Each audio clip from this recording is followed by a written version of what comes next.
My husband locked me in the sauna during my last week of pregnancy and fled with his mistress. Days later, he returned home and panicked when he discovered what had happened. The house seemed larger than ever, empty and cold, despite the warm autumn sun lighting up the afternoon. Mary walked down the hallway, one hand resting on the wall, the other gently caressing her swollen belly. She was only 3 weeks away from giving birth, but her steps were heavy and her body tired. The pregnancy had been hard, both physically and emotionally, and that burden became more apparent with each passing day. Kyle was in the living room.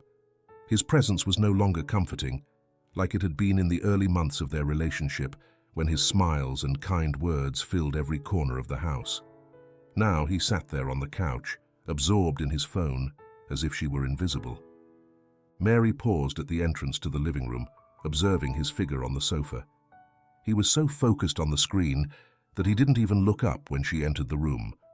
There were no greetings, just the sound of her own exhaustion echoing in her chest. "Are you going to stand there all day?" Kyle muttered, without glancing at her, his voice cold, almost mocking. Mary didn't respond. She had learned not to challenge him, not to speak unless necessary. She turned toward the kitchen, where she had left the lunch half prepared, but the fatigue had stopped her halfway. Somehow, everything she did felt pointless. None of her actions seemed to matter in the face of Kyle's indifference. In the background, her mind filled with thoughts she had been avoiding for months. Something was wrong in her marriage. For some time now, the small signs had been accumulating like shards of broken glass, forming a painful reality. Conversations had dwindled to monosyllables, and affection had turned into mechanical gestures. The question in her mind was no longer whether Kyle had changed, but why he had. The first weeks of pregnancy had been special. Kyle seemed excited, concerned about her, accompanied her to medical appointments, and even took time to talk about their future. But that warmth had quickly disappeared, replaced by a distant, contemptuous behavior. The words that once made her feel special now hurt, and he didn't seem to notice. Sometimes Mary wondered if it was just work stress that had transformed him. But her instincts told her something darker, perhaps more dangerous, was going on. Her gaze returned to Kyle, who continued to ignore her with complete ease. He was the man who had promised to be her partner in everything, but now he treated her with coldness. In the last few months, he had changed in ways she couldn't understand. That's when she heard a name, whispered, on Kyle's phone. "Yes, Carla. Sure, I'll send it to you this afternoon." Kyle's voice was low, filled with an intimacy Mary hadn't heard in a long time. It wasn't her husband's voice. It was someone speaking with affection, with complicity. A chill ran through Mary's body, but she didn't dare ask. Who was Carla? Why did Kyle speak so sweetly to her?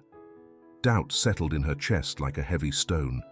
She tried to recall the early days of their relationship, when Kyle also spoke to her with that tenderness, when he cared for her and made her feel safe. Those first conversations about a future together, full of promises, now felt so distant, so unreal. A sound of footsteps pulled her from her thoughts. Kyle abruptly hung up the phone, and upon seeing her approach, only shot her a cold, almost disdainful look. "What's up?" he said, without lifting his gaze. The question felt empty, merely a formality. Mary didn't respond. She simply turned and walked slowly down the hallway. What could she say? Was there anything left in their relationship worth saving? She stayed silent, fighting the knot in her throat. As Kyle stood up and left the room without speaking to her, Mary remained there, staring at the picture on the wall, the one they had chosen together the day they moved into the house. How long had it been since everything fell apart? Her thoughts consumed her once again. The connection she once felt with Kyle was fading, but she kept fighting not to give up. The arrival of their baby could change everything, or at least, that's what she thought. But as the days passed, she realized that the puzzle pieces weren't fitting. Something else was happening, and she knew that sooner or later she would uncover it. As Mary sat on the couch, Her mind kept spinning. An unfamiliar name, a whispered conversation, an undeniable distance. She didn't know what would happen, but one thing was clear. The man she had loved was no longer there. And Mary's greatest fear was that he might never return. The next morning, she woke up before the sun had started to light the city. Mary got up slowly, her body aching from pregnancy, her mind overwhelmed with thoughts. The echo of last night's conversation still lingered in her head. Who was Carla? Why had Kyle spoken so sweetly to her? The question haunted her, but she didn't dare ask him directly. Something inside told her that the answers wouldn't be easy to hear. The house was silent, as it always was in the morning. Kyle had already left, as he often did, without leaving a trace of his presence. Mary had noticed him becoming more absent in recent weeks, but that morning his absence felt deeper. The sound of the car engine pulling away woke her, and she realized once again that the day had begun without a single message, without a single word from him. She headed to the bathroom, her steps heavy. The mirror reflected a tired woman, her dark circles evident, and her face slightly swollen from pregnancy. She didn't quite recognize herself anymore. The only remnants of that woman who once felt young, beautiful, full of life, were the memories that were growing increasingly faint. Kyle no longer looked at her the way he used to. He no longer touched her with the same desire. The spark between them seemed to have slowly extinguished, and there was nothing she could do about it. She took a quick shower, then put on a robe, trying to ignore the sadness settling in her chest. She thought about the things she still needed to do to prepare for the arrival of their child. The nursery was ready, but the excitement of his imminent arrival no longer flooded her like before. Now it felt like just another task in a routine that no longer held any joy. By the time she reached the kitchen, daylight was beginning to filter through the windows. She made herself a coffee, trying to clear her mind with the aroma of the hot drink. The steaming cup in her hands was one of the few moments when she felt like she had some control over her life. But the silence of the house, Kyle's absence, made her feel emptier than ever. "Why doesn't he say anything to me?" Mary whispered, not expecting an answer. Her phone vibrated on the table, pulling her from her thoughts. It was a message from her mother. "Mary, honey, how are you? I know a big change is coming, but remember, you're not alone. Anything you need, I'm here. I love you very much." Mary smiled, but her smile was brief. She appreciated her mother's support, but the truth was, she couldn't talk to her about what truly worried her. Things with Kyle weren't something her mother could understand or help resolve. No one would, because Mary didn't fully understand them herself. After finishing her coffee, Mary stood up and prepared to face another day in the routine. She went to the bedroom and started organizing some things for the baby, not feeling much enthusiasm. She folded clothes she had once bought with excitement, but now it all seemed so foreign to her. The excitement of motherhood was fading as time went on, replaced by a growing sense of loneliness. By mid-morning, the doorbell startled her from her thoughts. She wasn't expecting anyone, so she was even more surprised when she opened the door and saw a young woman standing there. She wore a leather jacket and a large bag, her long hair messy, as if she had run to get there without caring about her appearance. "Hello, is this Kyle's house?" the young woman asked, with a confident smile. Mary frowned, unsure how to respond. Her mind raced, and the name Carla immediately popped into her head, like a shadow looming over her. "Yes, who's asking?" Mary said, trying to stay calm, although her voice trembled slightly. "I'm Carla, Kyle's friend. Is he here?" the young woman replied, looking at Mary with curiosity. Mary's heart thudded hard against her chest, a knot formed in her throat, and for a moment she didn't know what to do.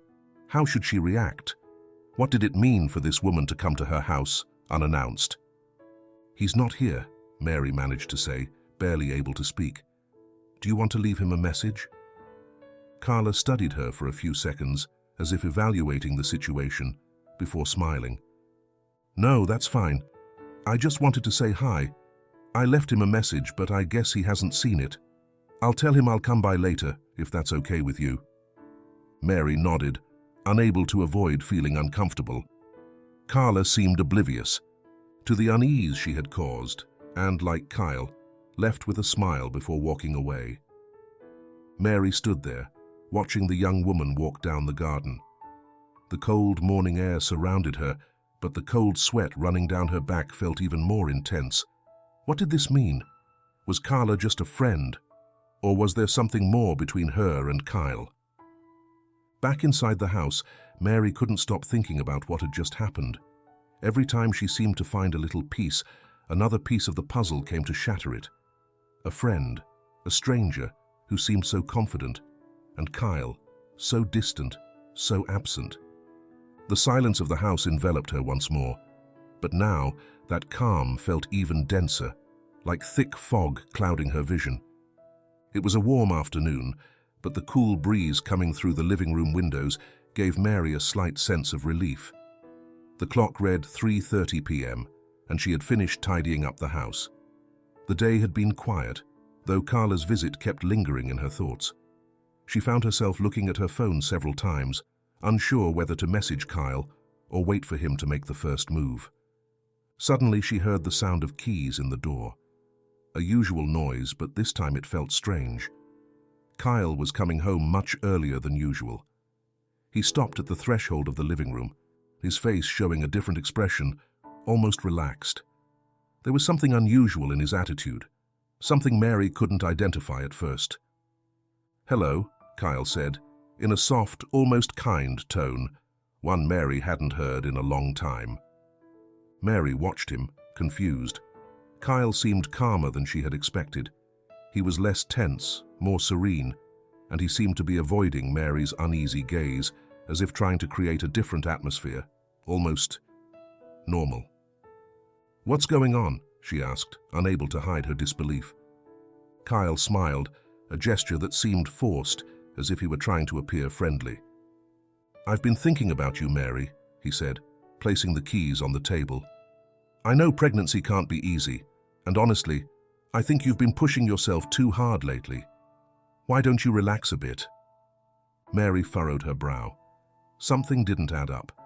Kyle wasn't usually this attentive, not like this.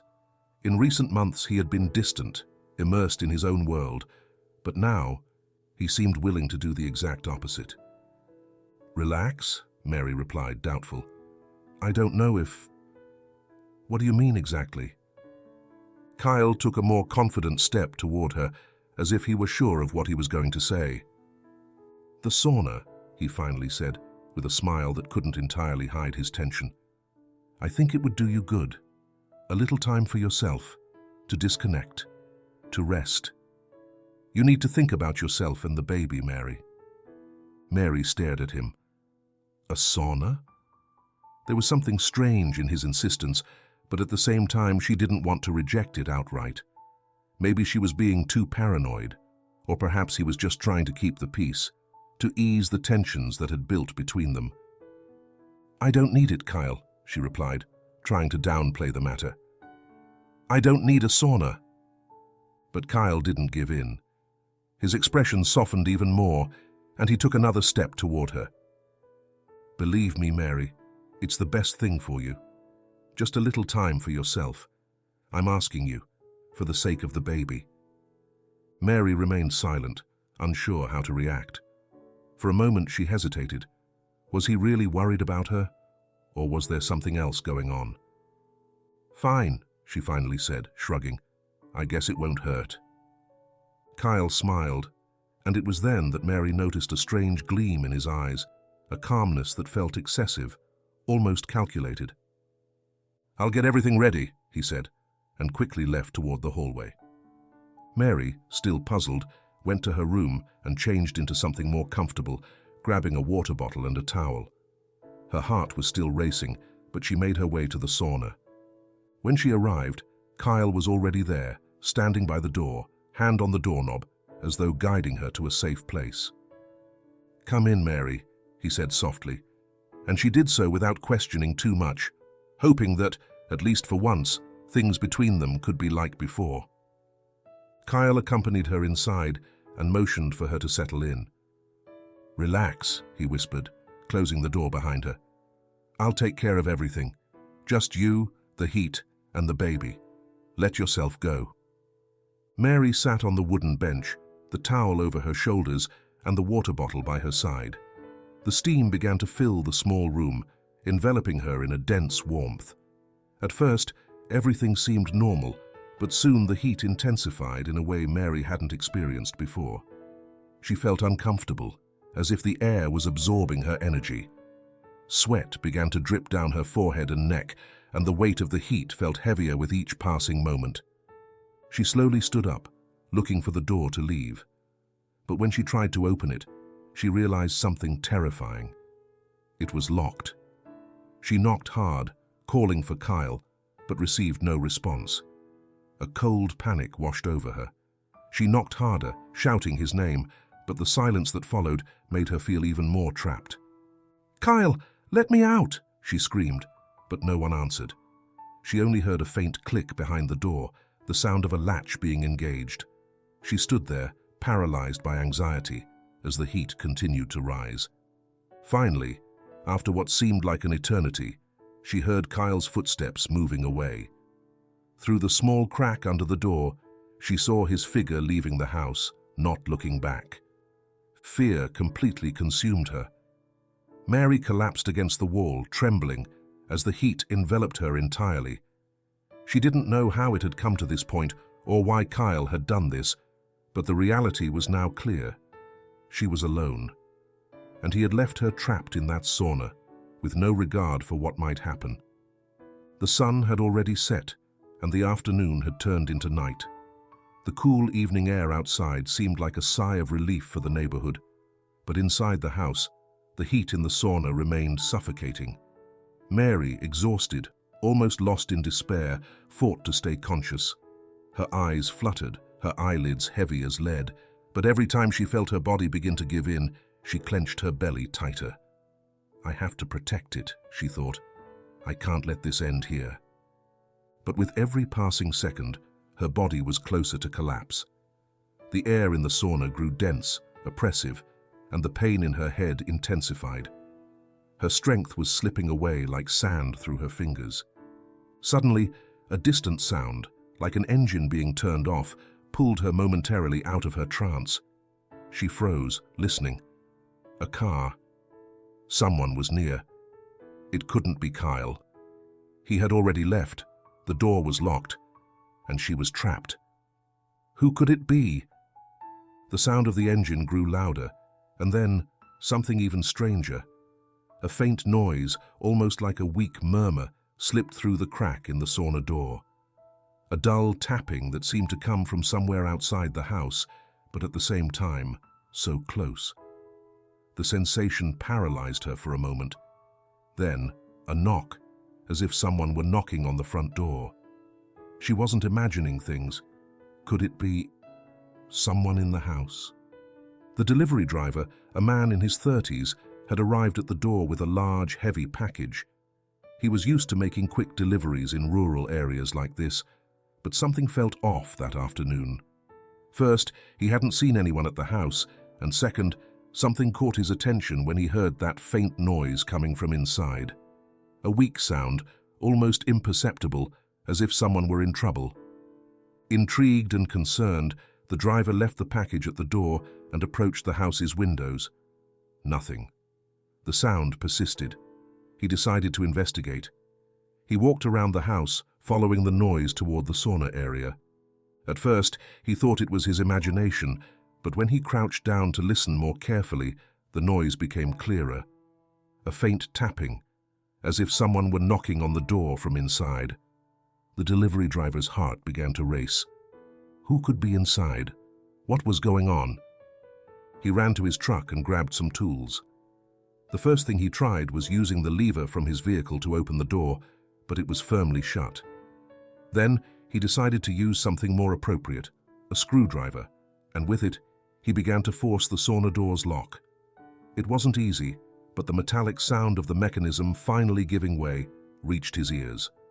With one final push, the door opened and the driver entered, breathing heavily. What he saw left him breathless. Mary was there, on the floor, leaning against the wall, pale, drenched in sweat, her eyes half closed and her face drawn. She could barely stay conscious, but in her right hand, she was clutching her belly with all her might. The driver saw the scene, and his instinct urged him to act quickly. Without wasting time, he gently lifted her, although he knew he had to be careful not to hurt her or the baby. As he pulled her from the stifling heat of the sauna, Mary let out a faint sigh of relief, though she still struggled to keep her eyes open. "Please," she murmured weakly, as if the words took every ounce of effort. The driver wasn't sure if she was asking for help or simply trying to make sure her baby was okay. "I'm calling," the driver said, pulling out his phone and quickly dialing emergency services. As soon as he reported the situation, he heard Mary sigh weakly, and though her breathing was still irregular, it seemed like she was holding on to life with everything she had. Minutes later, emergency services arrived at the house. Mary was carefully transported on a stretcher, wrapped in thermal blankets to try to stabilize her body temperature. The driver gave a description of what he had found, and although she didn't have the strength to say much, the only thing she managed to convey with a faint gesture was the image of her belly. Meanwhile, far away, Kyle was enjoying what seemed like a normal day, completely unaware of what had just happened in his home. He, who had left Mary behind, was now sitting in a cafe with Carla, laughing, oblivious to the anguish his wife had been enduring at home. Kyle's phone vibrated in his pocket, but he didn't even realize it was an emergency call. He had no idea that his life, and Mary's, was about to take an irreversible turn. A few hours later, the hospital was illuminated by cold, bright lights, and the constant hum of monitors and distant conversations filled the air. Mary had been transferred to the intensive care unit, where the doctors had managed to stabilize her, although her condition was still critical. Despite everything, the baby seemed to be fine, though the doctors couldn't be sure until further tests. Mary had been unconscious for several hours, but now, with the noise of machines around her, she began to slowly wake up, as if her body were resisting the reality she had been living. The effects of the heat and lack of oxygen had left her exhausted, but when she woke up, the first thing she saw was a nurse watching her with concern. Is my baby okay?" Mary murmured, her words coming out in broken breaths as she struggled to focus her mind. "Your baby is stable, but we need you to rest. You've been through a lot," the nurse responded in a soft voice, although her expression was serious. She knew Mary's condition was not simple, and the next few days would be crucial. Mary tried to move her arms, but a feeling of weakness overwhelmed her, as if she had no strength even to hold her own body. At that moment, the memory of what had happened hit her hard. The heat, the feeling of desperation, the banging on the door. Kyle. Where is Kyle? At that very moment, the door opened gently. Mary turned, expecting to see her husband walk in, but it wasn't him. A doctor with a serious face entered the room, accompanied by a nurse. Both of their expressions were professional, but there was also a subtle concern in their eyes. The doctor approached Mary, and with a calm but firm tone, he began to explain the gravity of her situation. "Ma'am, we need to talk to you about what happened," the doctor said, avoiding looking directly into her eyes. Mary detected a subtle note of distrust in his voice. Still struggling to clear her mind, Mary nodded slowly. She knew something wasn't right. The feeling that everything had gone wrong from the moment she was locked in the sauna was tormenting her. What happened?" she managed to ask, though it was hard for her to get the words out. The doctor stepped back, giving the nurse space to leave. "First, the important thing is that you are out of danger, although your condition has been delicate. The extreme heat, along with dehydration, put both your health and the baby's at risk.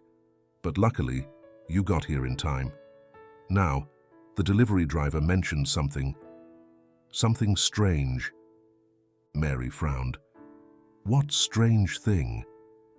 The doctor hesitated for a moment, looking toward the door as if searching for the right way to say something without causing her more distress. Finally, he spoke, his words calm, but with a tone Mary had never expected to hear. The delivery driver told us that the sauna was locked from the outside. No one had been in the house to open it. This makes us think someone might have intentionally locked you in. Mary's heart skipped a beat. Her body tensed upon hearing those words, and although her eyes were filled with confusion, a dark feeling began to take over her. No, that can't be Kyle, she muttered, almost unable to believe what the doctor was suggesting. The doctor paused, letting the words hang in the air. I'm sorry, but we have to consider all possibilities. We know the sauna had an additional lock. No one could have activated it without having access to the keys, which leads us to believe that, in some way, you were not alone. Mary felt as though the world was crashing down around her. Kyle's name loomed in her mind like a shadow, but she refused to accept it. How could he have done something like that? The nurse returned holding a piece of paper, and the doctor gestured for her to hand over the report. As he read it, Mary began to tremble. Her breathing became more difficult, and her mind was filled with blurry images and accusations she couldn't fully process. We know you were waiting for your husband, right? Are you sure he was home during the time this happened? Mary couldn't speak. The question hung in the air like an echo that reverberated in her chest. There was no way to defend Kyle at this point. There was no way to deny it. Kyle? He left for work before all this happened, she said in a trembling voice, unable to believe the words coming out of her mouth. The doctor gave her a look that couldn't hide his skepticism. We tried to contact him, but we couldn't reach him. Meanwhile, we'd like to know more about your relationship with him. If you can remember any details that could help us. Mary shut her eyes tightly, trying to calm herself. She knew she had to say something, but the pain of betrayal was already consuming her. What hurt the most was thinking that Kyle had been the one to leave her there, alone and desperate, in the sauna, without mercy, without empathy. As the doctor and nurse began asking more specific questions about her life with Kyle, Mary couldn't stop thinking about the figure of her husband, the figure who had been by her side for years, but now seemed to be crumbling in her mind. Who was he really? What had he done? The memories of the last few days became more and more confusing. There was something in Kyle's behavior, something she had never noticed before. The softness with which he had spoken to her, suggesting the sauna. Was it all part of a plan? As Mary tried to piece together what had happened, her heart grew heavier. She knew the answers she was looking for would likely destroy her. And though she didn't want to admit it, the man she had loved for so long could be responsible for everything that had happened. The silence in the hospital room was overwhelming. Mary had spent the night in the ICU, but her thoughts were still trapped in a maze with no way out. As the doctors continued to monitor her condition, she couldn't stop thinking about the doctor's words. The sauna, the key, the locked door. Kyle. The questions continued to swirl in her head. Why would he have done it? Why? She couldn't understand it. The images from the previous day, the suffocating heat in the sauna, the sweat soaking her skin, her labored breathing, and worst of all, the feeling that someone had wanted to hurt her. The delivery driver, upon opening the door, had been her savior, but he had also uncovered something much darker. Throughout the morning, several doctors came by to check on her and make sure she was improving, but Mary barely responded to their questions. She was absorbed in her own torment. Her mind couldn't escape the truth that seemed so distant, yet at the same time, so inevitable. There was no trace of Kyle. At that moment, she couldn't help but think something wasn't adding up. Where was he? The last time she had spoken to him, just hours before being locked in, everything had seemed normal. Kyle had been her husband, her partner, the the person she trusted more than anyone. But now, he was the main suspect. By noon, the doctor who had attended to her the night before, the one who had hinted that something was off, approached with a more serious expression. This time, there wasn't even a cordial greeting. "Mary, we have news," he began, sitting next to her bed. "We managed to get in touch with your husband." Mary felt her stomach tighten upon hearing those words. Kyle. Was he finally going to explain what had happened? Was he going to apologize? Tell the truth? Where is he? What did he say? She asked, barely able to hide the resentment that was already beginning to grow inside her. "We tried to contact him yesterday, but it wasn't until this morning that we were able to speak with him by phone," the doctor continued, his tone serious. "Kyle claimed he was at work all day. He says he didn't know anything about what happened. According to him, when he left the house, you were perfectly fine and planned to rest." The air in the room seemed to grow thick. Mary heard the doctor's words, but her mind immediately shut them out. Something didn't add up. Kyle couldn't be so calm, so indifferent. How could he be so sure everything was fine? "But," the doctor insisted, interrupting her thoughts, "there's something that doesn't add up. The times he left work don't match the call we made. Additionally, we've investigated a little more, and we found that the sauna keys had been tampered with." Mary's world seemed to shake. "The keys tampered with?" "Kyle had access to those keys before he left, and there are fingerprints that don't match his or yours. The prints we found on the lock are from someone else," the doctor said, his tone making it clear that something much bigger was about to be uncovered. Mary felt an icy chill run down her spine. "From someone else? Who?" she asked, almost breathlessly. "We're investigating, but for now, we can't confirm anything. However, the fact that the keys were tampered with after his departure makes us think something doesn't match what Kyle has told us." The doctor slowly stood up. "Your husband is being investigated, Mary, and we recommend that you think carefully before making any decisions. Any testimony or detail you can recall could be crucial." Mary's heart raced in her chest. In her mind, there was only one image. Kyle, the person who had sworn to protect and care for her, was now becoming the main suspect in an attempted murder. She couldn't process it. She couldn't. Throughout the afternoon, Mary's anguish only deepened. Every time she thought of Kyle, she felt a deep emptiness in her stomach. The idea that he might have tried to kill her, that he might have wanted her suffering, horrified her. But there was also something else, something she couldn't ignore. There were moments when Mary began to clearly remember small things that had seemed irrelevant before, like the way Kyle always avoided talking about certain topics, his inexplicable detachment in recent months. Also, there were times when his attitude had been strangely cold and calculating, as if he were hiding something. Mary began to wonder if everything she had believed about her husband had been a lie. What if she had never truly known him? As the sun set and the hospital lights flickered with the passing of time, Mary couldn't stop looking at the phone on the nightstand, waiting for a call from Kyle, an explanation, an apology. But deep down, she knew she wouldn't receive it. The truth was already beginning to reveal itself, but the pain of discovering it seemed more unbearable than anything else. As the shadows of the night fell over the city, Mary felt something inside her break, but also something else. A resolution, perhaps. She knew she had to face the truth, no matter how painful, no matter how much her world seemed to crumble before her eyes. But above all, she had to protect her child. Kyle, as much as it hurt, was no longer her priority. The sun was beginning to hide behind the hills, tinting the sky a soft orange. Mary sat in her hospital room, looking out the window without really seeing.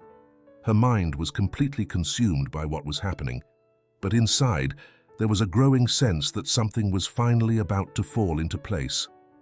The day had been long, filled with visits from doctors, police officers, and detectives. The details of what happened in the sauna and the investigation into Kyle were starting to take shape.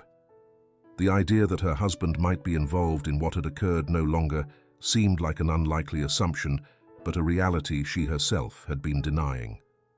The sound of the door opening pulled her from her thoughts. It was Detective Ruiz, a middle-aged man with a serious face reflecting the gravity of the situation.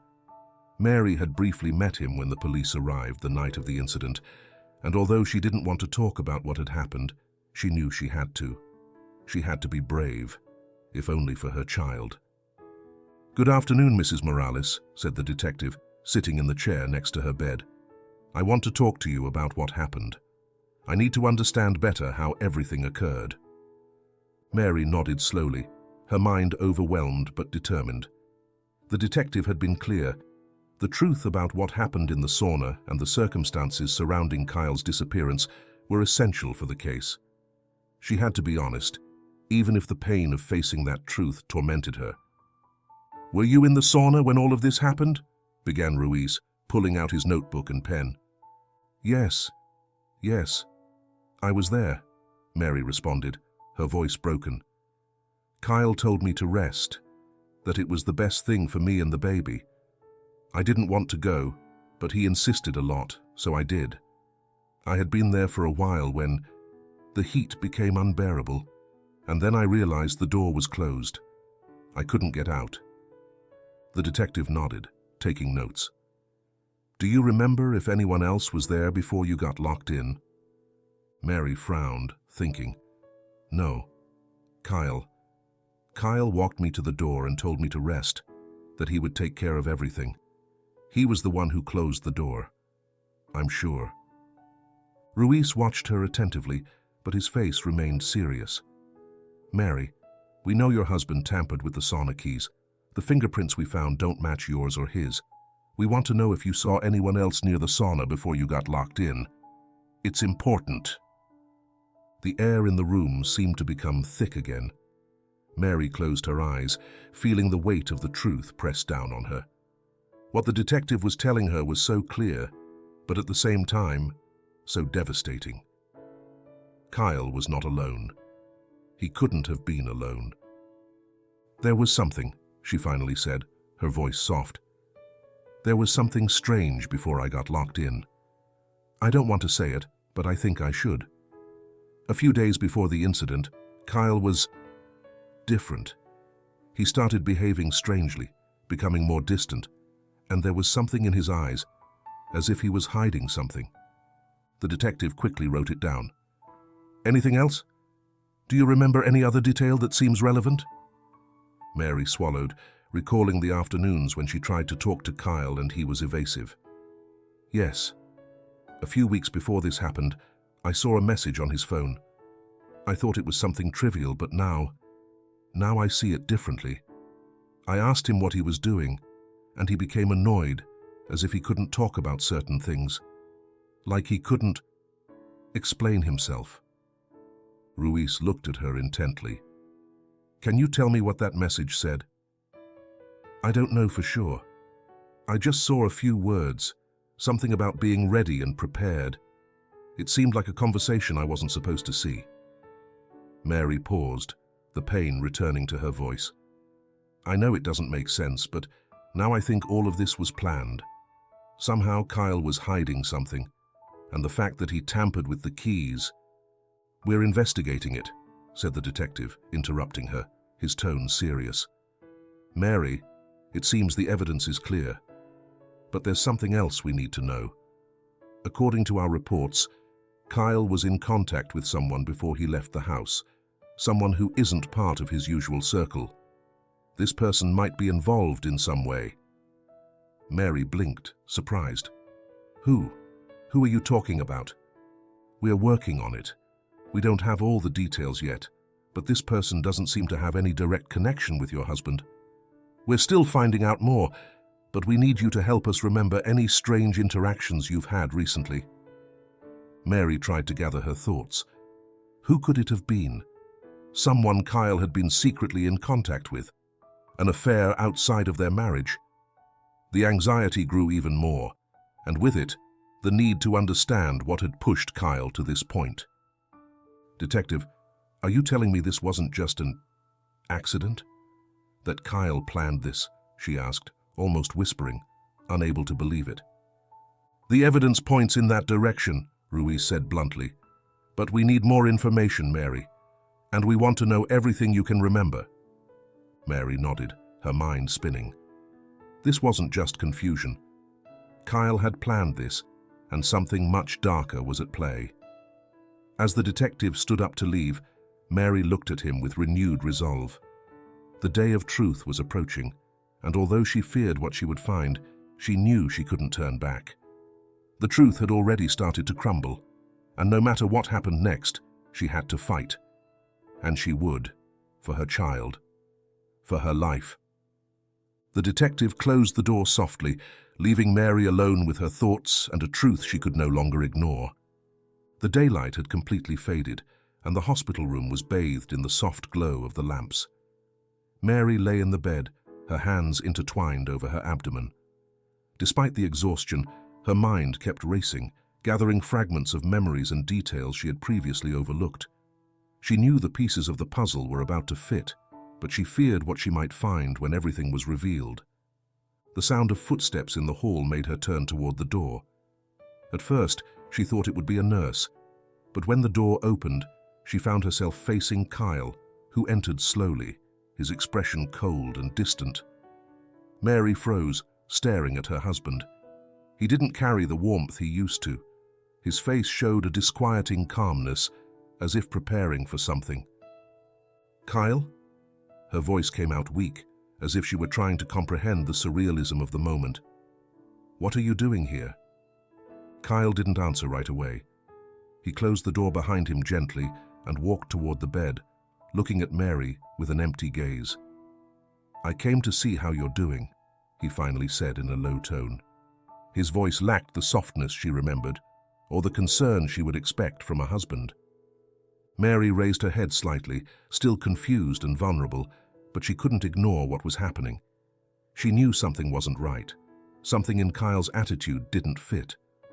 How could you do this to me?" she asked, almost in a whisper, her voice breaking from the disbelief. Kyle didn't answer immediately. Instead, he took a step back, as if evaluating his words. Then, he finally sat in the chair next to the bed, not looking directly at Mary. "I don't know what you're talking about," he said in a monotone, as if he were talking about something trivial. Mary watched him closely, searching for any sign of regret in his eyes, but all she saw was indifference. How could he be so cold? How could he be standing there in front of her, after everything that had happened? "The baby. Kyle, the baby. Did you know what you were doing to me?" Her words came out with difficulty, choked by the pain and anger rising in her chest. "You knew what was happening in that sauna. Did you know, didn't you?" Kyle's face remained unchanged for a long moment. Finally, he let out a tired sigh and looked toward the window, avoiding eye contact. "I told you to do it because it was the best thing for you. For the baby. I was worried about you," he said quietly, as if he truly believed what he was saying. But his words sounded empty, without sincerity.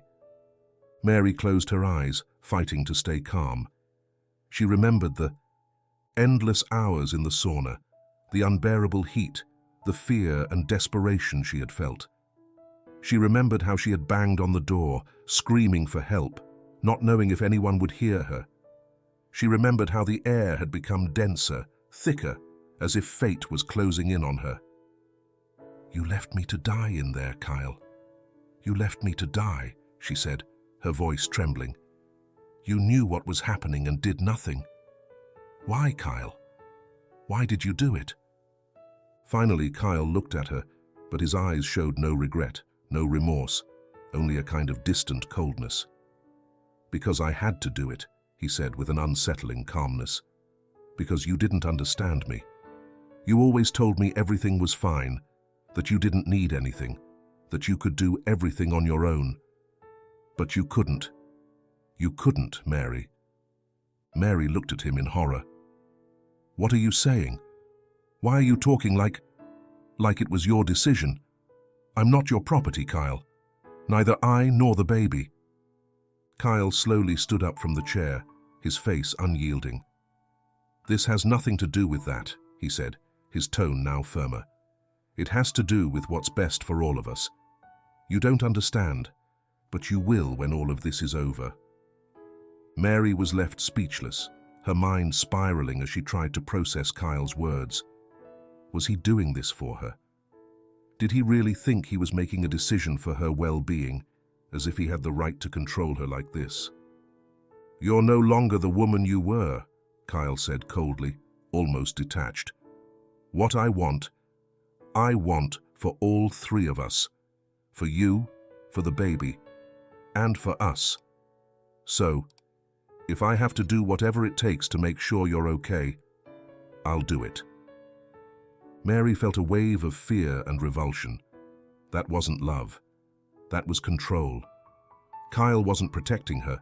He was manipulating her. She suddenly realized, with a shock, the magnitude of what had been happening. The sauna ordeal hadn't been an accident or a bad decision. It was part of a plan, a calculated plan for total control over her life and the baby growing inside her. At that moment, the door opened without warning. Detective Ruiz, who had been waiting outside, entered with a serious expression. Behind him, a couple of officers followed. Mary looked at the detective, her eyes filled with distrust, but also with hope. Kyle Morales, you are under arrest for attempted homicide and for tampering with evidence, said Detective Ruiz in a firm voice as the officers approached him. Kyle stood frozen for a moment, staring at the police, but he showed neither surprise nor resistance. He simply nodded slowly, as if it were all part of the plan. There's nothing you can do, he said calmly, as though he had anticipated it. This all has a purpose. You'll understand sooner or later. Mary stared at him, unable to believe what she was hearing. Finally, the man she had loved, the father of her child, had revealed his true nature. As the officers escorted him out of the room, Mary felt a knot in her stomach, a deep emptiness that could only be filled by the truth. It was the end of a nightmare that she wasn't sure she was ready to fully accept. But what she did know, with absolute certainty, was that nothing would ever be the same. The lie of her life had crumbled, and now she had to face what was left of her reality. The door closed behind Kyle, and Mary was left there, alone once again, with the scars of a betrayal she had never imagined. The days following Kyle's arrest were confusing and painful for Mary. The hospital was no longer a refuge, but a constant reminder of what had happened, of what she had almost lost. Her thoughts intertwined with memories of the sauna incident and Kyle's cold, calculating words. Although she now knew the truth, the feeling of betrayal still ran deep, like a wound that wouldn't fully heal. Mary spent the first few days in the hospital under close medical supervision, but at least her physical condition started to improve. Her baby was safe, and although the memories of that infernal confinement still haunted her, she felt grateful for the life growing inside her, for the hope that tiny being represented, who amidst everything, was still fighting.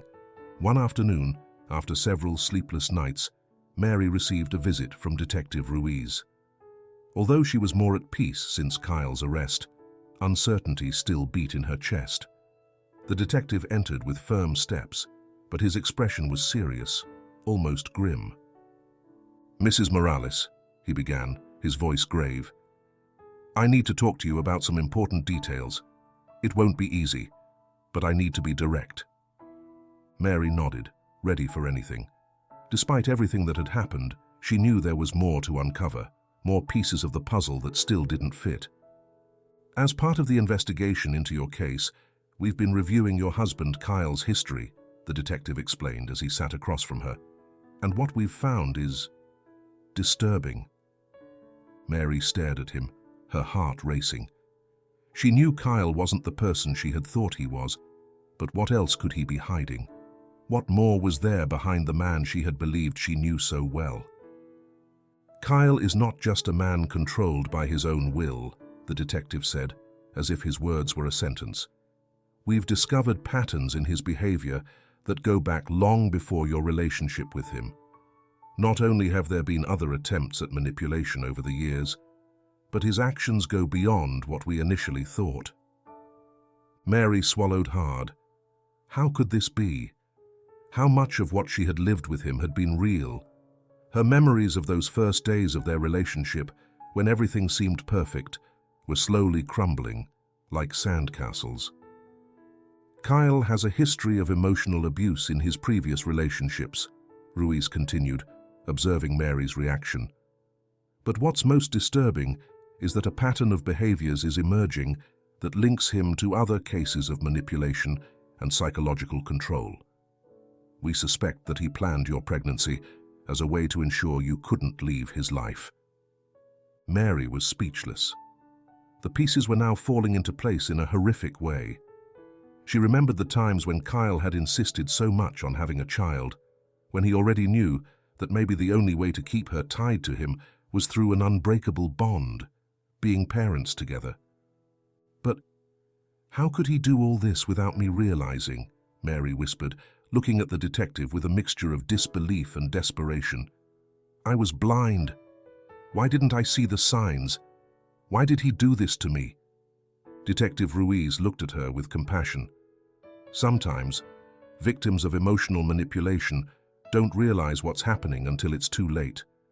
But the important thing, Mary, is that you're free now. You made a very brave decision by reporting it. The pain, the anger, and the fear still burned inside her, but in that moment, something else began to emerge. Strength. It was a quiet strength, a determination born from the deep love she felt for her baby and for herself.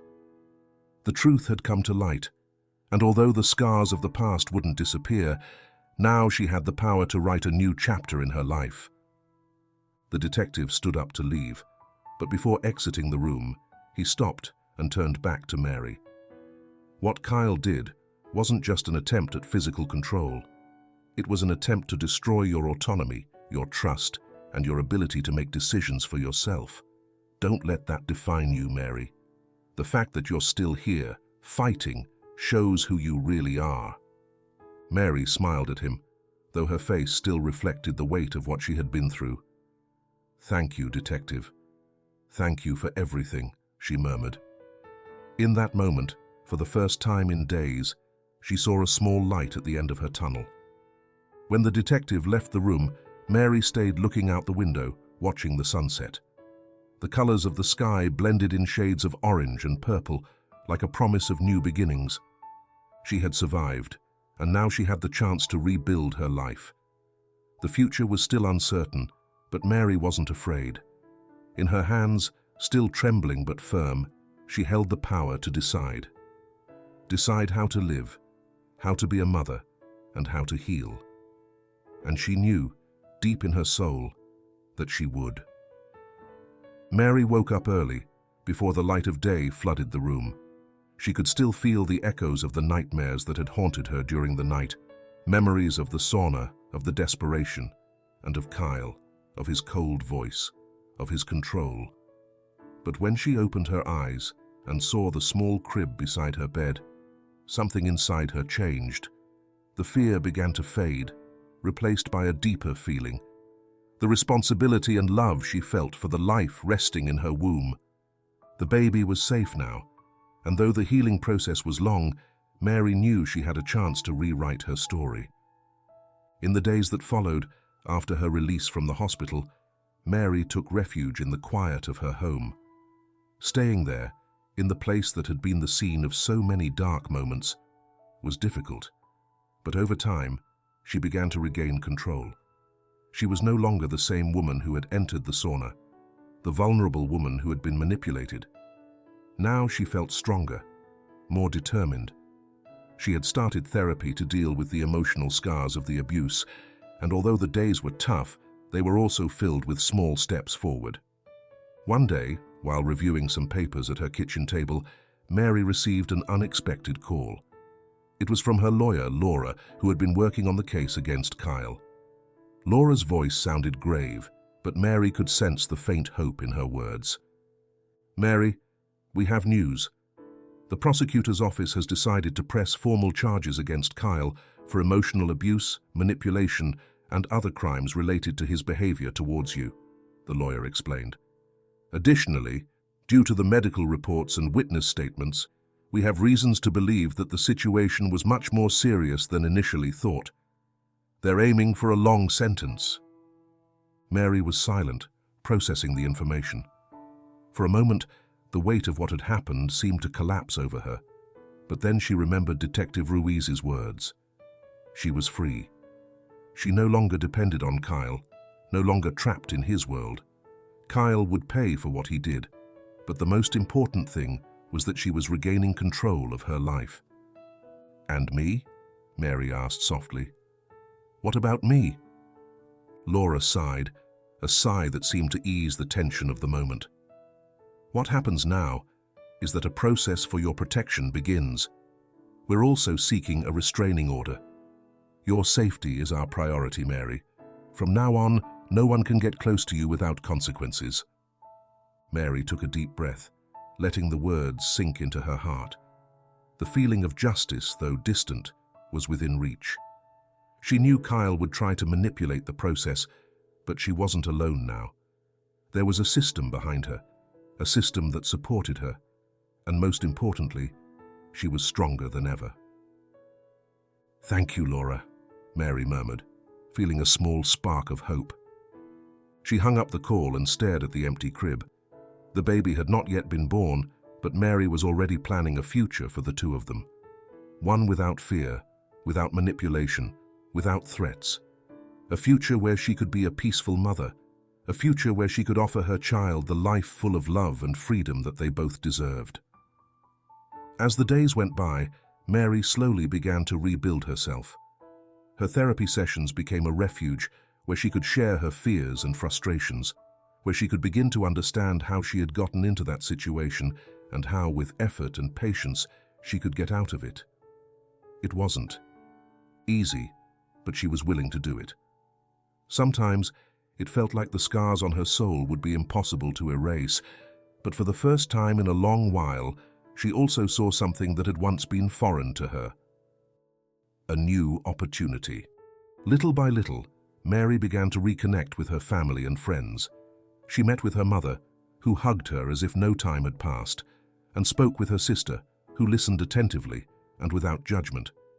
Mary had been so isolated in recent months, so caught up in her own pain, that it was almost like rediscovering relationships she had thought were lost. These connections reminded her that not everything in her life had been darkness. There was love, there was support, and she was ready to accept both. By the end of that week, after another therapy session, Mary made an important decision. She opened her laptop and, with trembling but determined fingers, wrote a letter to the police. In it, she described what she had gone through with a clarity she had never had before.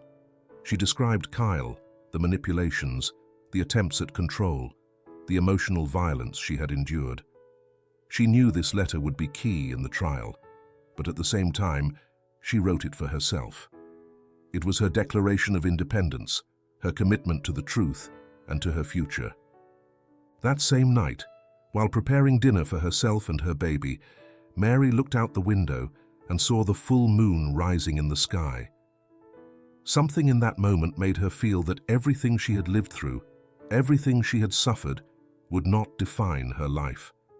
The future was not something that would happen to her. Now she knew she had the power to build it. Just like the moon, which changes with the seasons, Mary would change too. She would no longer be the woman who had feared for her life in a sauna, nor the woman who had been manipulated by her husband. She was stronger now, wiser, and above all, she knew she was no longer alone. Mary's journey wasn't over, but in that moment, for the first time in a long time, she felt that she was taking firm steps toward a new beginning. Mary walked slowly down the hospital corridor, her hand resting on her belly. Her pregnancy was well advanced, and the fatigue was beginning to accumulate. But there was something different about her, an inner calm she had never felt before. She had spent so much time feeling that the pieces of her life were out of place that she had forgotten what balance felt like. Today, for the first time in months, she felt at peace. The sunlight streamed through the hospital windows, casting a soft light on the white walls. Although there was still a long way to go, Mary had the sense that she was leaving behind the shadows that had haunted her life. Kyle's trial was scheduled for 2 weeks later. Mary had already given her statement to the prosecutor's office, and although the thought of facing him in court filled her with anxiety, she also knew that she was no longer the same woman she had been. She had found strength in her pain to rebuild herself, and she wasn't going to let Kyle drag her back into his dark world. That day, however, wasn't about Kyle or the trial. It was about her.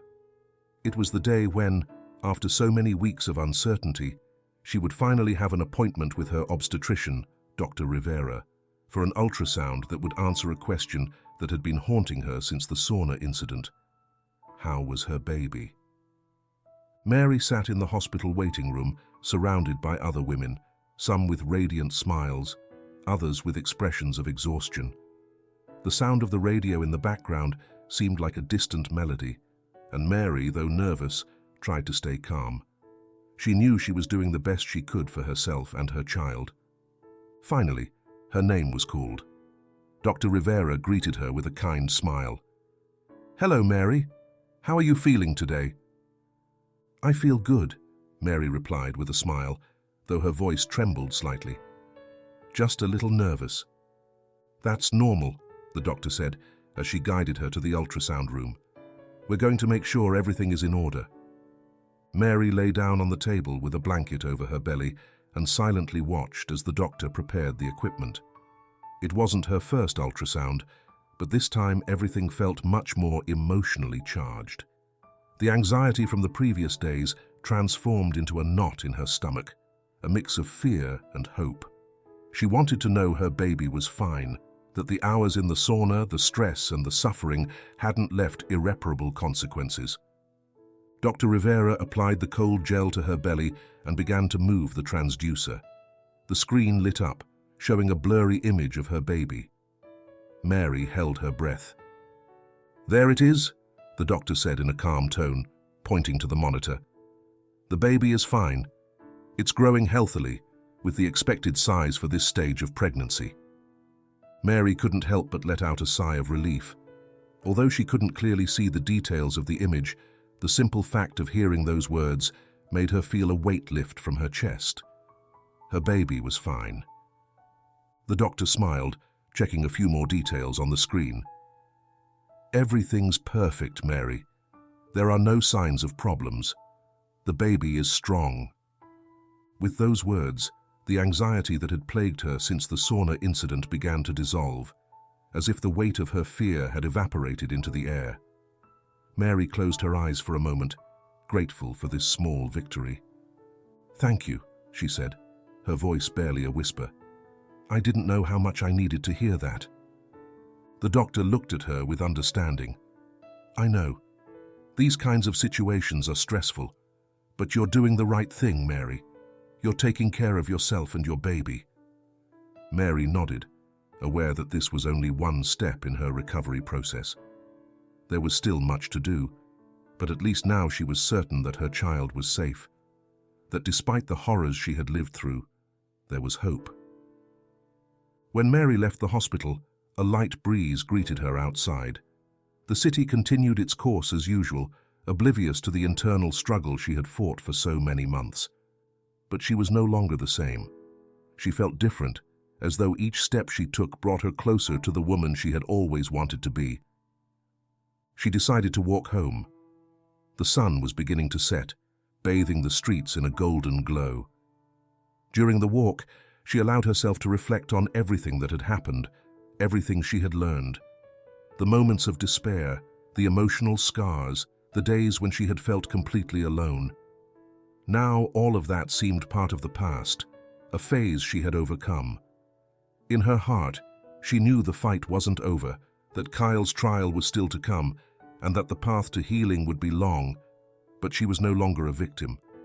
Now she was a woman determined to take control of her life, not letting fear define her anymore. When she arrived home, Mary sat on the couch, feeling the stillness of the home she had begun to rebuild. She looked at her phone, hoping for a message from her mother, from Laura, or perhaps from Detective Ruiz. But at that moment, she realized she didn't need anyone to remind her that she was on the right path. She already knew.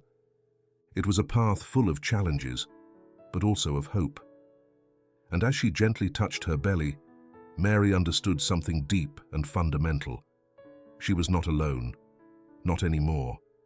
Now, more than ever, she had the strength to face whatever was necessary. And all of it for her baby, for her future. And the trial, of course, would continue. But that day, Mary had peace in her heart. Finally, she had hope. The morning of the trial, Mary woke up before the sun rose, as she had been doing lately. The silence of her home surrounded her as she prepared for a day that would change many things. Her house, though quieter now and filled with memories of her baby to come, still carried the marks of everything that had happened. The sauna, the tension, the threats, Kyle's shouts. It all felt distant, but deep down, it was still there, lurking. Mary looked at her reflection in the mirror. Her eyes, once reflecting fatigue and fear, now showed determination. The woman in front of her was not the same one who had arrived at the hospital months ago. That woman had been broken, vulnerable, steeped in despair. But this Mary was determined to seek justice, for herself and for her baby. Kyle's trial would begin at 10 in the morning, and although it wasn't the first time she would face him, the atmosphere in the courtroom would be different. This time, she wouldn't be the powerless victim. This time, she would be a woman who, although she had suffered, had found her voice and was determined to have her story heard. Kyle's defense attorney, the same one who had represented him during his process, had already tried to discredit her several times. "She's exaggerating. She's emotionally unstable," he had said. But Mary knew none of that was true. Kyle, with his manipulation, his cruelty disguised as love, had tried to hide the truth for far too long. But today, it would end. The city was quiet that morning, as if the air was suspended, waiting for the inevitable. Mary took a deep breath, letting the calm of her decision envelop her. She knew what she had to do, knew what she had to say. Still, a part of her continued to tremble, wondering if, in the end, Kyle would get away with it, if his power and influence would continue to weigh over everything. In the courtroom waiting room, Mary was accompanied by her lawyer, Laura, who smiled at her in support. "You've done well so far, Mary. We're one step away from it all ending." Time passed slowly as they waited to be called in. The conversations of the others waiting for their turn faded into the air like distant murmurs. Mary closed her eyes for a moment, searching for strength within herself, and then she remembered. Her baby. That thought centered her. It was her child that gave her strength, that kept her steady. She couldn't let Kyle win. She couldn't let her child grow up in a world where fear was the main character. Finally, the door of the courtroom opened, and Mary stood up, her head held high, accompanied by Laura. It didn't matter what Kyle said. It didn't matter how he tried to manipulate the situation. Mary knew the truth, and that truth was about to be spoken in front of everyone. Inside the courtroom, the atmosphere was tense. The room was full, and Mary felt all the eyes on her, but she tried not to let it intimidate her. She knew it was a psychological game, a tactic from Kyle and his lawyer to destabilize her, but she wasn't going to fall for it. When she sat on the witness stand, a lump formed in her throat. The memory of the sauna, how she had beaten on the door and screamed for help, was still fresh in her mind, like a nightmare that wouldn't go away. However, when she looked forward, she saw the prosecutor who represented her, a middle-aged man with a serious face, and Laura, who smiled at her in a gesture of encouragement. Kyle entered the room shortly after, accompanied by his lawyer. Despite everything he had done, he still looked confident, even arrogant.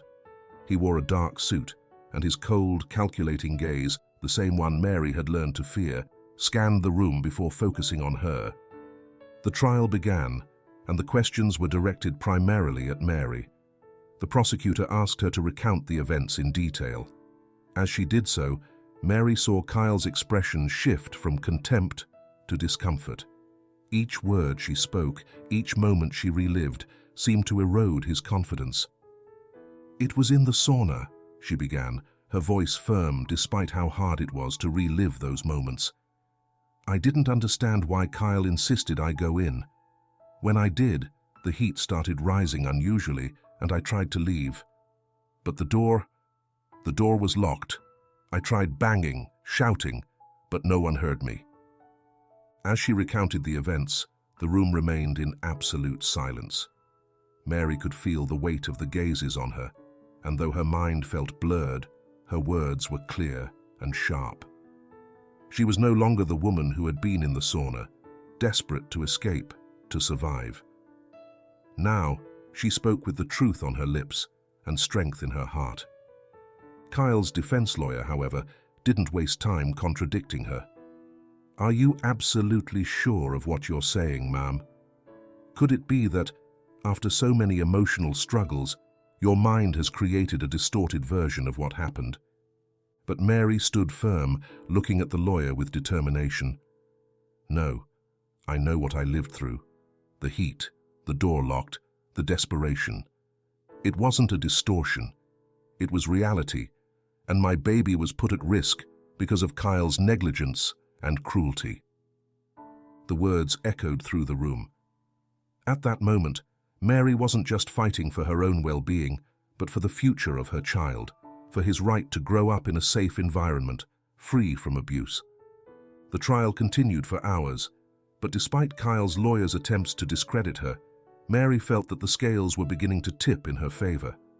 From afar, she could see Kyle, his face growing increasingly tense as the truth of his actions was revealed to everyone. That night, when Mary returned home, she knew the battle wasn't over yet, but she also knew she had taken a giant step toward justice. Kyle wasn't going to win this time. Somehow, that thought gave her peace. The story was changing, and the future, finally, would be hers. Mary hadn't been able to sleep that night. The thoughts kept swirling in her head like an unstoppable spiral. Had she done enough? Would what she had said in court be enough for Kyle to pay for what he had done? The questions kept assaulting her, and the fatigue of the past few months weighed heavily on her shoulders. The next morning, however, she forced herself to get up. Life couldn't wait, and her baby was already on his way. That was the only thing that mattered. The little one whose heartbeat was strong inside her, the reason she kept fighting. She was in the kitchen when her lawyer, Laura, called. Mary answered quickly, knowing that the trial had ended the day before, but the verdict still hadn't been delivered. "Mary, I've spoken with the prosecutor." Laura's voice was firm, but also contained a tone of expectation. "The trial has been a success. The jury is convinced. Kyle will be formally charged."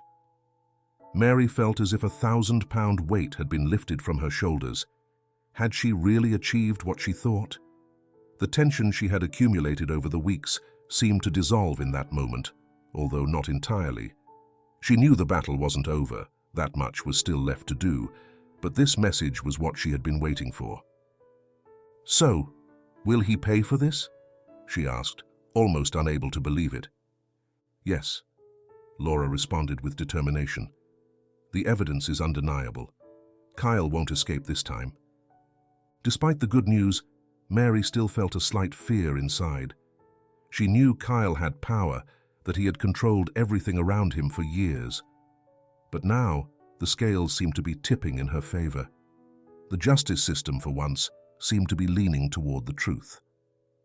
That afternoon, Mary went to her gynecologist's appointment to make sure everything was fine with her pregnancy. As she walked through the hospital corridors, she thought about how much her life had changed in such a short time. The fear, the pain, the anguish, it all seemed so distant now. The woman who had been trapped in the sauna, terrified of losing her baby, no longer existed. In her place stood a determined, strong mother who had faced her fears and survived. When she arrived at the consultation, the doctor greeted her with a kind smile. "Mary, it's good to see you. How are you feeling?" she asked, inviting her to lie down on the table. Mary smiled, feeling a little relief. She was okay, a bit tired maybe, but with more hope than ever. "I feel good. A bit tired, but the stress of the past few weeks. I guess it's normal." The doctor nodded as she checked the information on her computer screen. "I understand. This is an emotionally difficult time for you, but I want to reassure you that your baby is perfectly fine. We'll do an ultrasound so you can see how everything is going." Mary nodded and watched on the screen as the image of her baby appeared, that tiny life beating strongly, so vulnerable, yet incredibly strong at the same time. She would never let anything happen to him. She was no longer afraid. That night, Mary couldn't help but check the emails she had received, each one related to the trial. There were some more statements, but what worried her most was a message from the police, warning that Kyle had tried to contact some of the witnesses through third parties. It wasn't a surprise, but seeing that he was still trying to manipulate everything around him reminded her of how dangerous he was. The response from the justice system had been swift. They had requested an immediate restraining order. Kyle could no longer approach her or her family. No more power games. However, something kept lingering in her mind. If Kyle had tried to pressure the witnesses, what else would he be willing to do to avoid paying for his actions? The next day, Mary had a meeting with Laura. It was clear the case was moving toward a resolution, but the last few weeks had not been easy. During the trial, the prosecutor had confirmed that the evidence of Kyle's manipulation, his controlling behavior pattern, and even his attempts to block Mary's exits in the past were enough to present him as a potential danger to society. "The prosecutor is preparing the formal charges, Mary. This won't stay in the shadows." Laura leaned forward, her expression serious. "This isn't just for you. It's for all the women who suffer in silence." Mary took a deep breath. It was true. This wasn't just about her. "I know, Laura, and I don't know if I can forgive him. I don't know if I want to." Mary looked at her lawyer with an expression of both exhaustion and defiance. "But what I do know is that I don't want him to continue with his life as if nothing has happened. And he won't." Laura smiled at her, showing confidence. "Your bravery is opening a door for other women to find the strength to speak up. Kyle won't get away with this." The truth had been exposed, and now Mary's future depended on her. She knew her life would never be the same, but the path to healing had begun. Her child, the symbol of everything she had faced, would be everything in this new chapter opening before her. The final trial was near, and although the anxiety was still present, Mary was no longer afraid. Finally, after all this time, Kyle was going to face the consequences of his actions. It was time to close that chapter and open a new one. The battle was won. But the war was about to end. The sun began to set, bathing Mary's house in a warm, golden light. It had been over a month since the trial, but the traces of the suffering were still fresh in her mind. Despite the legal victory, the restraining orders, and the public denunciation of Kyle, something in Mary still didn't feel at peace. The fear of the unknown still lurked in the shadows. She didn't know what Kyle would do, how he would react. The man who had controlled her life with such coldness was now out of her physical reach, but his influence still persisted in her mind.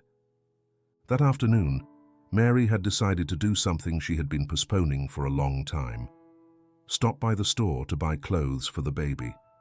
Although she hadn't felt much enthusiasm for such little things at first, that day she needed it. She needed to rebuild something of her life, to escape the pain, even if only for a few hours.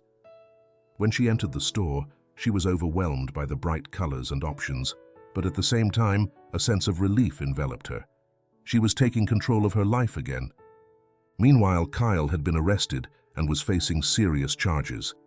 The police had searched his house and found more evidence pointing to his manipulative, intimidating, and dangerous behavior. His attempt to manipulate the witnesses hadn't been enough to prevent him from being processed, and the evidence of his psychological and physical abuse against Mary was now clear. Kyle's trial was scheduled for the following month, but something didn't feel right. There were rumors in the press that his lawyers were seeking a way to negotiate to avoid him facing a long sentence. Kyle, who had been so confident in his ability to manipulate others, was realizing that this time there would be no escape. Mary was back at home when she received an unexpected call. It was Laura, her lawyer. "Mary, I need to speak with you urgently." Laura's voice sounded tense, more serious than usual. "We have news." Mary put down what she was doing and sat on the couch, her heart starting to beat faster. "What happened?" she asked, trying to remain calm. "Kyle has requested a plea deal. He's willing to plead guilty to some of the charges in exchange for a reduced sentence." Laura paused, letting Mary process the information. "But this changes things. The prosecutor isn't willing to back down. We believe that if he accepts guilt for the charges, he could receive a lighter sentence, but he'll still face significant time." Mary fell silent, the news hitting her hard. Had he really given up? Or was he just looking for a way to escape full punishment? "What do you think?" Mary finally asked, her voice low. "It's an opportunity for him to face justice, but we must be prepared," Laura continued. "This deal won't be final until it's signed, but the important thing is, we now know Kyle is losing ground." Mary took a deep breath, letting the information sink in. There was a part of her that wanted Kyle to suffer more, to pay more. The damage he had caused to her life, the scars left on her soul, wouldn't disappear easily. But she also knew that keeping him in prison for years wouldn't bring back the lost time. The little one growing inside her deserved a peaceful life, and maybe this deal would give her the peace she needed. The next day, Mary went for a routine medical checkup. The pregnancy was progressing without complications, and the doctor had good news, though she recommended Mary rest more due to the stress of the past weeks. As she walked back to her car, Mary noticed something strange. A car parked some distance away. At first, she didn't think much of it, but an uncomfortable feeling crept in. As she neared her vehicle, she realized there was something on the windshield. A white envelope, with no return address or name, just her name written in unfamiliar handwriting. With trembling hands, Mary took the envelope and opened it. Inside, she found a single sheet of paper with a brief but unsettling note. "Don't think this is over. I can still hurt you." The message was clear. Mary's heart skipped a beat. Had Kyle sent this? She knew he still had power, that his reach extended far beyond what she had imagined. Perhaps he had managed to shatter her life completely, but she wasn't going to let him win. Not this time. Mary hurried into her car and dialed Laura's number, looking around, feeling as though someone was watching her from the shadows. The rest of the night was quiet, but Mary couldn't shake the feeling of paranoia that lingered. Fear would never fully disappear. Kyle, even in his downfall, still had his claws embedded in everything he had built. But Mary was no longer alone. She was no longer the vulnerable woman she once was. She was armed with the truth, with the determination to protect her child, and with justice on her side. Days later, Kyle was finally sentenced. His plea deal allowed for a reduced sentence, but he was not exempt from punishment. He would be transferred to a high-security prison where he would serve time for abuse, harassment, and manipulation. His life, as he had known it, was coming to an end. As for Mary, she began to rebuild her life, step by step. It wouldn't be easy. She had survived the worst circumstances, and now she could look toward the future with hope. The man who had tried to destroy her was no longer part of her life. The little one growing inside her was now not only a source of hope, but a constant reminder that, even in the darkest moments, there was always a reason to keep fighting. Mary's future was still unwritten, but she was no longer afraid. Kyle had fallen, and with his fall, a new life was beginning for her and her child. The cycle of abuse had been broken, and at last, Mary could see the light at the end of the tunnel. The soft morning breeze brushed against Mary's skin as she stood in her garden. The sun was beginning to warm the air, but the atmosphere still felt fresh, as if nature itself was starting over. The past seemed to be slowly fading, dissipating like the mist that disappears with the first rays of light. After months of uncertainty, fear, and fighting for her freedom, Mary was beginning to feel stronger, more in control of her life. Kyle's sentence had brought a sense of closure, of justice finally achieved. Most of the scars were still invisible, but they no longer hurt as much. She had learned to live with them, to see them not as marks of defeat, but as reminders of her resilience. The little one inside her was no longer a distant thought.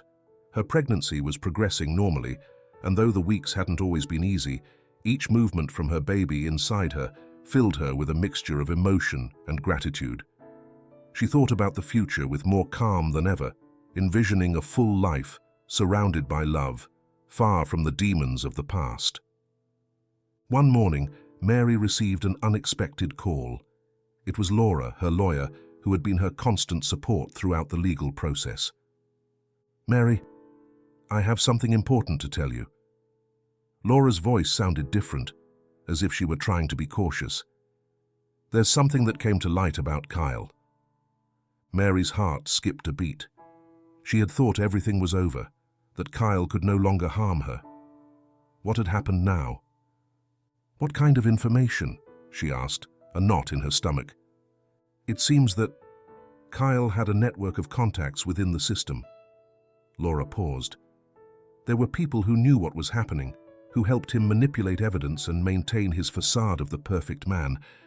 "But the worst part is that," her voice faltered, "we found documents indicating that Kyle was planning to escape before the sentencing. He's preparing to flee." Mary felt the air leave her lungs. Kyle was going to escape. Despite his defeat, he still seemed to have resources and people backing him. The sense of insecurity returned with full force. "What can we do?" Mary asked, her voice trembling, though she tried to stay firm. "We're working on it," Laura responded firmly. "But I wanted you to know, we can't let our guard down." That night, Mary couldn't sleep. The thought that Kyle could be so close, planning something that could put her and her baby in danger, kept her awake.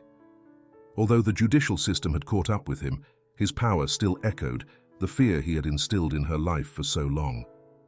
She got out of bed, walked around the house, and peeked out the window. The darkness was all around her, but for the first time in a long while, Mary didn't feel consumed by it. She was more prepared. She knew she couldn't let fear control her life again. It was at that moment that an idea began to form in her mind. What if what she really needed was to close this chapter once and for all? She knew that Kyle would keep looking for ways to control her, even if he wasn't physically close. She needed to stay a step ahead, and the only way to do that was to face her fear head-on, to leave the shadow of her past behind. The next day, Mary began researching security and protection measures. She knew she couldn't just wait for the authorities to do something. She had to be more proactive, more secure. She reached out to personal security specialists and began organizing a strategy to protect her home and her baby. Although she never imagined she would have to do this, Mary realized that in order to be truly free, she needed to ensure that nothing or no one could threaten her new life. Time passed, and although the threat of Kyle still loomed, Mary felt more at peace with each step she took. The preparation not only made her feel safer, but also allowed her to see that she was not alone in this process. She had built a network of support, both professional and emotional, and that gave her strength. A few days later, Laura called her again. There was important news. Kyle had been intercepted while trying to flee the country. The police had acted quickly, following the clues left by his movements. Though it wouldn't have been a simple escape, Mary knew she no longer had to fear. Kyle was completely surrounded. In time, the threat from Kyle disappeared entirely. He was arrested for attempting to flee, and his accomplices were also identified and brought to justice. The network he had built around him crumbled, and with it, the last shadows of his control over Mary. The day had arrived, and Mary felt how her body filled with a mixture of overwhelming sensations. The pregnancy, which had been a journey full of obstacles, uncertainties, and fears, was now leading her to the culmination of her greatest fight, the birth of her child. After everything she had been through, this moment represented much more than the end of a wait. It was the reward for resilience, for sacrifice, for the strength she had found within herself when it seemed there were no more forces to keep going. The early morning was calm, almost like a premonition of what was to come. Mary had been feeling light contractions for the last few hours, but in her mind, she knew this process would not be rushed. She had spent so much time waiting for this moment that time itself seemed to stretch. But the contractions began to intensify, becoming closer together, and Mary felt a shiver deep within her. The fear she had felt during her pregnancy, the fear of the unknown, seemed to dissolve with every contraction. She had mentally prepared for this moment, knowing it would be painful, that her body would experience a pressure never felt before. But in that moment, there was only determination. Determination to keep moving forward, to give her child the welcome he deserved. Upon arriving at the hospital, Mary was quickly taken to one of the delivery rooms. The environment was filled with cold lights and the sounds of machines, but despite all that, she focused on her breathing, on staying present. There was no more space for doubts or fears. She looked at the white walls, the impersonal ceiling, but her thoughts were focused on something bigger, on her baby. "Mary, we're here to help you." The nurse's warm and reassuring voice brought her back from her thoughts. She nodded, grateful for the presence of those supporting her in this moment. The hours seemed to stretch. Mary clung to her breathing, which was becoming more difficult to control as the contractions increased in intensity. The pain was immense, but she carried it with a serenity she never believed she could have. The sensation was like a whirlwind pulling her in, a wave of pressure enveloping her completely, but there was something deeper, too. Something that connected her to her inner strength, something telling her that she was close. She was close to finally meeting the being she had been waiting for. In the distance, she could hear people talking, the noises of the hospital, but everything seemed like a far-off echo as her body surrendered to the force of labor. Every time a contraction hit her, she felt like she was shedding a part of her old life, as if all the suffering, all the fear she had accumulated over months of abuse and violence was dissipating with each push, with every moment of pain. She was leaving behind the woman she had been, and a new one was emerging, much stronger, a woman who would be a mother. Finally, after hours of struggle, Mary felt the decisive moment. One final push, the release, and then the cry. A loud, clear cry, full of life. Mary felt as though the world had stopped. Her child had arrived. With tears in her eyes, she looked at the doctors and nurses as they handed her the baby, wrapped in a blanket. She couldn't believe it. She couldn't believe that he was finally here, in her arms, so small, so perfect. The love she felt in that moment was so immense, it nearly overwhelmed her. It was a new kind of love, a feeling that not even the hours of labor could steal from her. How was it possible that something so small could be so big in her life? With the baby still in her arms, Mary looked at him, her eyes shining with emotion. She couldn't stop crying, but these tears were not of sadness or fear. They were tears of relief, of gratitude, of pure love. She had given birth not only to a child, but to a new life for herself, a future full of hope. As the hospital staff cleaned and examined the baby, Mary remained in her bed, breathing calmly. The delivery had been difficult, as she had imagined, but it wasn't the pain that dominated her mind. It was the feeling of having crossed a line, of having left the past behind to embrace a future in which she and her child would have a different life. Mary didn't know what the next days or months would bring, but something in her heart told her that, for the first time in a long time, everything was okay. Nothing or no one could take away this moment, this feeling of finally being free, of being the mother of a new life. The nurse returned with the baby in her arms and carefully placed him on Mary's chest. Mary smiled through her tears, gently stroking his face. Everything she had been through, all the struggle and suffering, had been worth it. Now she had before her one more reason to keep going, to live with purpose. "He's a strong boy, just like you." The nurse smiled, and Mary nodded, feeling a lump in her throat. Yes, her son was strong, and she was too. The pain of childbirth, the scars of her past, all of that dissolved in that moment of pure connection. Her son was the beginning of a renewed life, and she was going to protect him with everything she had. Hours later, in the hospital room, Mary remained staring at her baby as he slept peacefully in his crib. The night had been long, but now everything seemed at peace.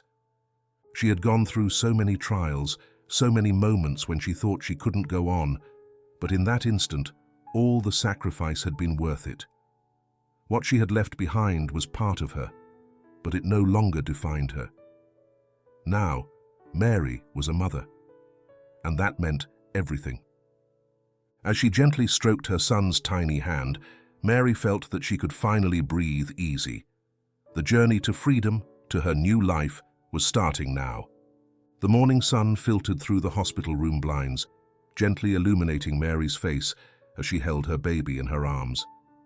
It had only been a few hours since he entered the world, and although exhaustion weighed on her, she couldn't take her eyes off him. Her little one was perfect. Or at least, that's what she thought until she noticed something that made her stop. As she moved the blanket that wrapped her son, she saw that his tiny, delicate arms were covered with irregular red spots. They looked like superficial burns, as if his skin had suffered something that hadn't fully healed. Mary felt her heart stop. "What is this?" she murmured, her voice trembling as her fingers gently touched the marks. A nurse who had entered the room heard her and immediately came over. Seeing the expression on Mary's face, she carefully examined the baby. "Don't worry, Mrs. Morales," she said in a calm tone. "These marks sometimes appear on newborns. We'll check them with the pediatrician to make sure they're nothing serious." But Mary knew it wasn't normal. Her instincts told her that those marks were something more, something she couldn't ignore.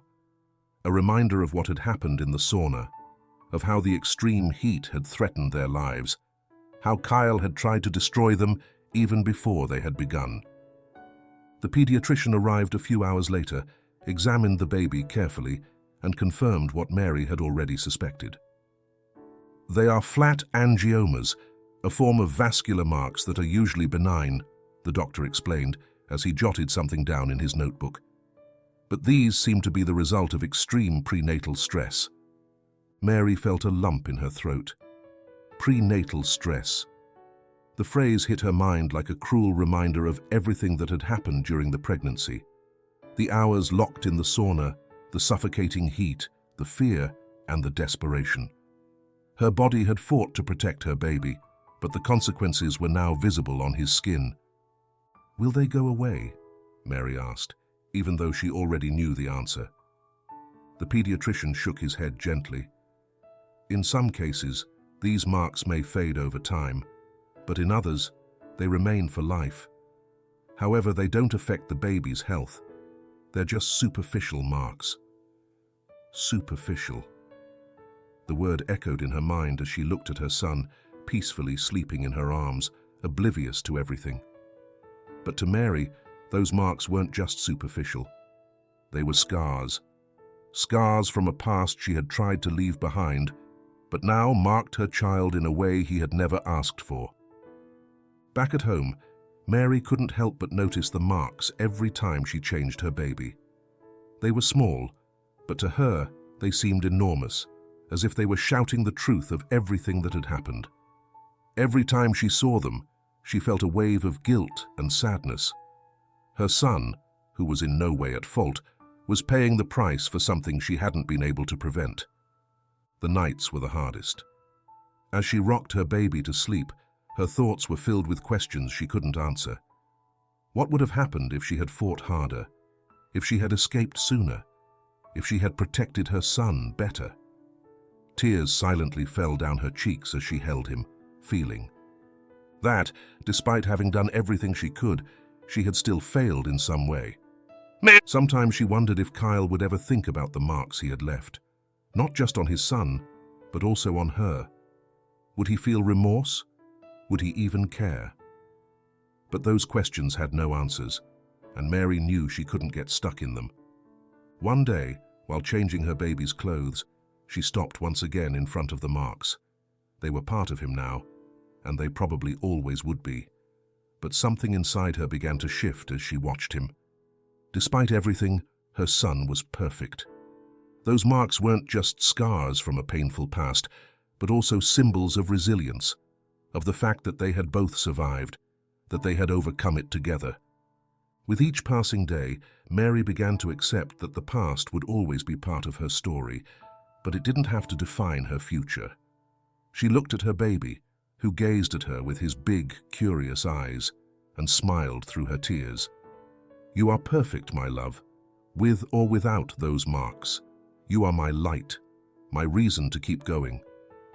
Mary's struggle with pain and guilt didn't end immediately. There were days when emotions overwhelmed her, when she felt that the marks on her son were a cruel reminder of all they had suffered. But there were also days when she found comfort in the idea that, despite everything, they were together, alive, and had a future to build. One day, while walking in the park with her baby in her arms, a friend she hadn't seen in months approached. She looked at the little one, and with a smile said, "He has a strength in his gaze that I haven't seen in any other child. He's special, Mary. It's clear that he's a fighter." Mary smiled, feeling how those words touched something deep in her heart. Yes, her son was a fighter. And those marks on his arms weren't just scars. They were war medals, proof that they had both faced the worst and come out stronger.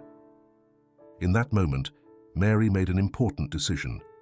She wouldn't let Kyle's actions mark her son beyond what was visible. She would raise him with love, with strength, and with the certainty that the marks on his skin didn't define who he was, but how far they had come together. That night, while rocking her baby to sleep, she whispered in his ear, "You are my miracle, my warrior, and together we will always be stronger than any shadow of the past." And with those words, Mary let the pain transform into something else, hope. Because although the scars would never disappear, her love for her son would make them lighter with time. It was the beginning of something new, a life where, finally, they could both be free. The passage of time gently healed Mary and her son's wounds. Little Jacob, as his mother called him, had grown quickly. Today, at 5 years old, he had boundless energy and a curiosity that seemed to know no limits. His brown hair, always a little messy, fell playfully over his forehead, and his eyes, those big, dark eyes that reminded Mary so much of her own, shone with an intensity that reflected the wisdom of someone much older. Despite the red marks on his arms, which had faded over time, they were still there, visible but no longer as worrisome. He had learned to live with them, just as Mary had. One day, while Mary was in the kitchen preparing lunch, Jacob ran in with his backpack, excited but with a serious expression on his face. His little steps echoed in the hallway as he approached his mother. "Mom," he said, with a tone that Mary couldn't help but notice, filled with a mix of excitement and worry. "What's wrong, my love?" Mary responded, turning towards him with a smile.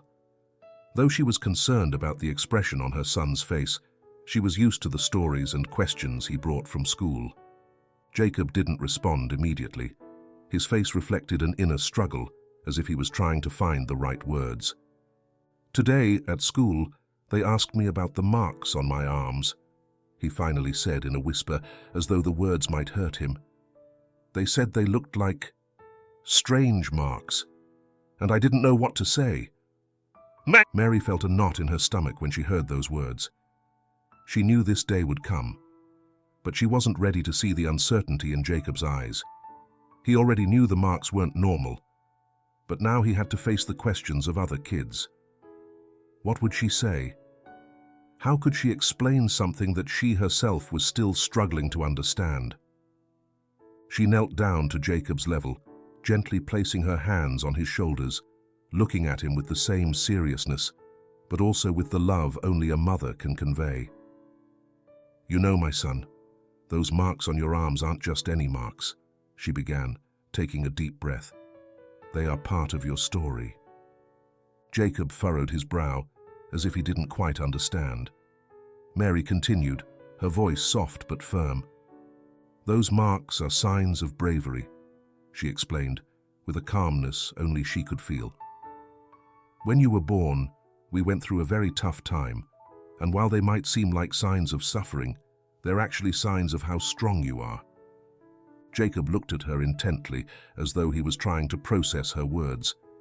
Mary hugged him gently and continued, Every time I see those marks, I see a fighter.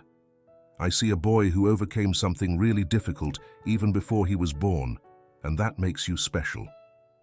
Her voice quivered for a moment, but she composed herself. They are proof that you are brave, Jacob, and no one, absolutely no one, can make you feel ashamed of them. They are part of your strength. Jacob looked at her with those innocent eyes, but in them was a spark of understanding, as if her words had suddenly made sense. So I'm a fighter, he asked in his little voice, almost whispering, as if seeking affirmation. Mary smiled and nodded firmly, hugging him a little tighter. Yes, son, you're a fighter. And those marks, those scars, are proof of everything you've overcome. Mary's expression softened, and her words seemed to flow with more affection. Never let anyone make you feel different because of them, because those marks make you unique, brave, and most of all, they make you, you. Jacob stayed silent for a moment, digesting what his mother had said. Then, with an unusual determination for a child his age, he shrugged his shoulders and smiled. So, when they ask me again, I'll tell them they're marks of bravery, like a superhero. Mary couldn't help but laugh, a laugh full of relief and pride. Finally, Jacob seemed to understand. He felt strong, and that was the most important thing. That's right, my love, Mary responded, gently caressing his hair. You're a superhero, and those marks are your powers. Never forget them. That afternoon, when Jacob came home from school, he ran to Mary with a big smile. Mom, Mom, he shouted enthusiastically. I told them I have superhero marks. And everyone was amazed. Mary looked at him with a warm smile, her heart pounding. That boy, her son, had learned to see strength in the scars of his life. And in some way, he had also learned to see the beauty in them. I told you those marks are special, Mary responded, hugging him again. As Jacob excitedly talked about his classmates and what they had said, Mary couldn't help but feel grateful. Grateful for the love her son had shown her, for the strength he had gained from everything they had overcome together. And in that moment, Mary knew something for sure. The marks weren't a reminder of suffering, but a symbol of the strength and courage with which they had faced the past. And her son, her dear Jacob, would understand that forever. This story teaches us that even though life sometimes puts us in extreme situations, where pain, fear, and despair seem to win, there's always a spark inside of us that drives us to keep going. Mary went through trials that no one should ever have to endure, but her strength, her love for her son, and her will to fight for a better future kept her moving forward, even when the circumstances seemed insurmountable. Throughout our lives, there will be moments when darkness surrounds us and the voices of those who expect our fall grow louder. But always remember that, like Mary, we can find the strength to keep going, to rise, to show that we are not defined by our worst moments. Every scar, every obstacle overcome, becomes a testament to our courage and our ability to move forward, even when the path seems impossible. True strength is not in never falling, but in getting up time and time again, knowing that each step brings us closer to our own peace and a better future. Let us never forget that we are stronger than we think, and no matter how many times life pushes us down, we can always rise again. And that's it for today's video. We hope you liked it. Don't forget to give it a thumbs up, subscribe, and activate the notification bell so you don't miss anything. See you in the next one.